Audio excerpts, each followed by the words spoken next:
Hi, it's Ian. Welcome to pensionerfitness.com. Today we're going to talk about and look at hand and eye coordination. Now, hand and eye coordination is something that as we get older reduces. It becomes less efficient, and many of us have stiff fingers and things, and so it can be a problem. And obviously, it's a safety issue as well, because many people, they need to be able to grip a handrail when they're going upstairs and things, and if they can't do that properly, they could fall. And so it's important to work on hand and eye coordination. And just like other things with age, you can do something about it. If you just sit down and do nothing, then obviously it will gradually get worse as you get older. But you can do things, and you can do little exercises and stuff that can work on and can improve it. So let's look at this. What is hand and eye coordination? Well, it's the brain's ability to take in a visual picture and convert it into an action whereby the hand goes. So when you want to catch something that's moving, like this ball, the hand can reach out and catch it, the mind and the eye sees it, the picture goes in, it converts it or processes it and sends the information to the hand so the ball can be caught. If you're out in the park, a frisbee, it's the same thing. As it comes over, you look and your vision sends the signal in, the brain processes it, and you can reach up and you can catch that frisbee ready to throw it back the next time. So it's important that we work on that to make it better and not let it deteriorate. And one of the ways we can do that is we can do little exercises as a warm-up. Now before I've showed you squeezing a ball and things to make your hands stronger, but as we get older we get stiffness in our fingers. We all get it as the older we get, especially once you pass sort of 65, hitting into the 70s, your hands can get a little stiffer and a little harder to operate as they should. So a little exercise you can do to do a little warm-up for that is like this. And I'm going to do that now, and I'm going to do it with this so you can see it. And so what you want is your two hands on a flat surface like this. And once you've got them there, what you're going to do is you're going to slowly, one at a time, lift each thumb, each finger as you go along. So you can lift the thumbs, then you can lift the index fingers, then you can the middle finger, then you can move the little finger. Now this is a hard one, and if you look carefully you'll see one of mine is higher than the other, because it becomes hard doing that one because we don't use it enough. And then eventually the small finger, and then you can go back again and all the way along, and you can do those, and you can go through that 2 or 3 times, 5 or 6 times until you feel comfortable with it. And then it's a good exercise for your hands, and it helps with your hand-eye coordination.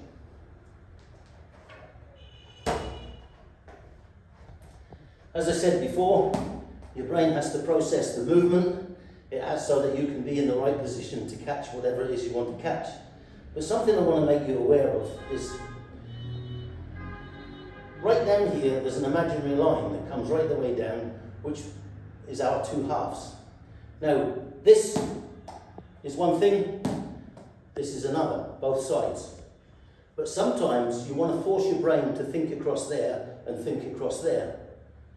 And so what you're going to do is catch it with the same hand on that side, and then with this one, catch it on this side with the same hand again. So that you're making your brain go across that imaginary line and think this side and this side. And that helps your hand and eye coordination and will help you to improve. Now, there's many things you can do. You can throw this against the wall, I'm not going to do it in here, and catch it when it comes back. You can throw it at the floor, let it hit the wall and bounce back. Or you can get a partner and the two of you can throw to each other. And that works very well. If you're indoors, be careful you don't break things, but you can do that. Now, another great thing you can do is you can play table tennis. Now, not like you see these competitions where it's really fast and furious, but a nice gentle play with another person who's a similar age and ability as yourself, then you can play away. But don't forget, don't just play with one hand. Both of you change to the opposite hand and then play with that. which is a lot harder, and it'll give you a lot of fun. You'll laugh a lot with it, and just do that. Again, they recommend you should do things like computer games, but if you're playing computer games, think about it, you're normally using one hand all the time, you know, with a joystick, or you're on your mouse. So sometimes you're going to have to change over and use your mouse and your joystick with the other hand, which again is going to be an awful lot harder, but it's great exercise for the hand-eye coordination system, and it forces it to work harder, therefore it helps to improve it. So think about that. Now, if you get the opportunity, or you have the mind to do it, the Chinese thing called Tai Chi, you know, sometimes you see them in local parks, and somebody's in there and they're making all these slow movements and they're breathing deeply as they do them. Well, Tai Chi is actually very good for hand-eye coordination. So if there's a local group and you wanted to join it, go and learn that, because that will help you a great deal. And so that you will actually, you know, be able to improve yourself. For instance, the table tennis when you're playing, gradually, if you're both about the same, you can gradually pick up the speed a little bit and put in a little bit more effort and a little bit more, and it'll gradually get a little faster. We're not talking about competition speed, but it'll get a little faster, and it's making everything think quicker, and it's making it better for you. So think about that. I've got one other little exercise you can do, and this involves your broom handle.